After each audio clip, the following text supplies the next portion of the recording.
ناظرین،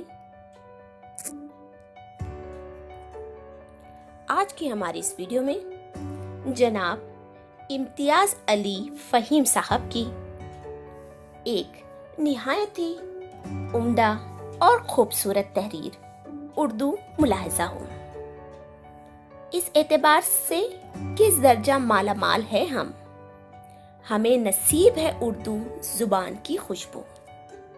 تو ناظرین ملاحظہ ہو،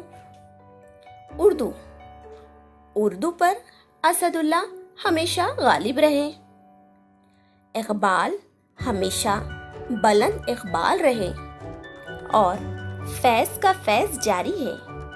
کوئی ندی ہے، کوئی دریا اور کوئی سمندر۔ ہمیں ادب سے شورش نہیں، اس لیے ہم کسی کے فراق میں نہیں رہتے۔ اردو میں میر ہی نہیں، امیر ترین لوگ بھی ہیں۔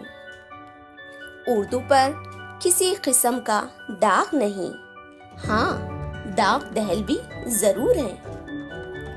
یہاں لوگ ریاض کرتے کرتے مومن بنے، اور ان کے ذوق کا یہ عالم تھا کہ دہلی، لکھنؤ اور دکن باقاعدہ دبستان اردو بن گئے۔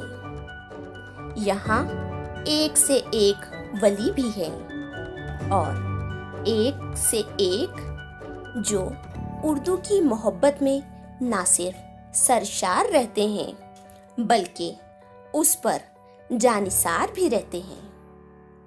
اس لیے کسی کی حیثیت مجروح نہ کیجیے، شبلی کو شبلی ہی رہنے دیجیے، جنید وہ شبلی نہ بنائیے۔ اکبر اگر الہ آباد میں بے نظیر ہیں تو اکبر آباد میں اپنے نظیر بھی کچھ کم نہیں۔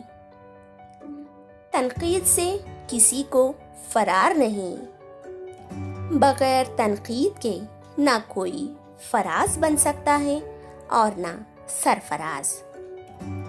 اردو ادب ہمیشہ ادیبوں اور شاعروں کا مشکور رہا، بلکہ وہ شاکر بھی رہا۔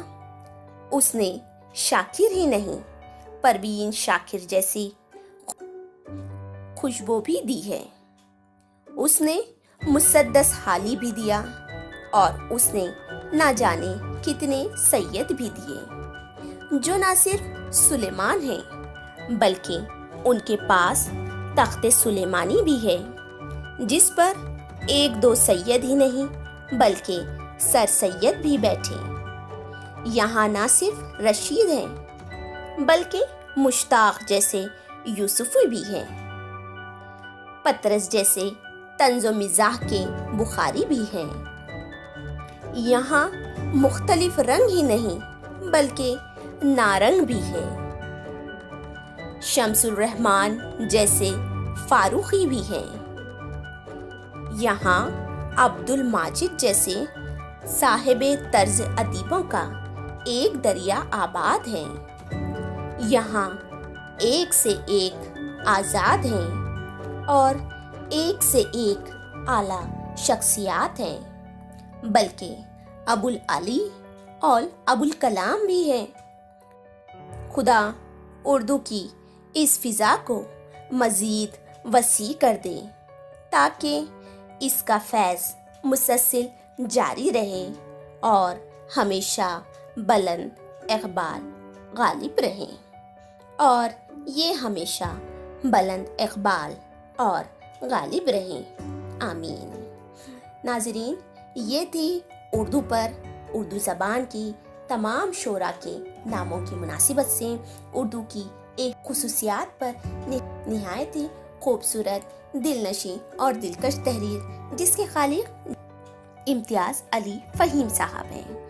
تو ناظرین، امید کرتی ہوں کہ یہ خوبصورت تحریر آپ کو پسند آئی ہو۔ مجھے خوشی ہوگی کہ آپ میرے اس شان اردو چینل کو ضرور سبسکرائب کریں، اس وعدے کے ساتھ کہ جلد ہی اگلی ویڈیو میں آپ سے دوبارہ ملاقات ہوگی۔ تب تک کے لیے مجھے دیجیے اجازت۔ خدا حافظ۔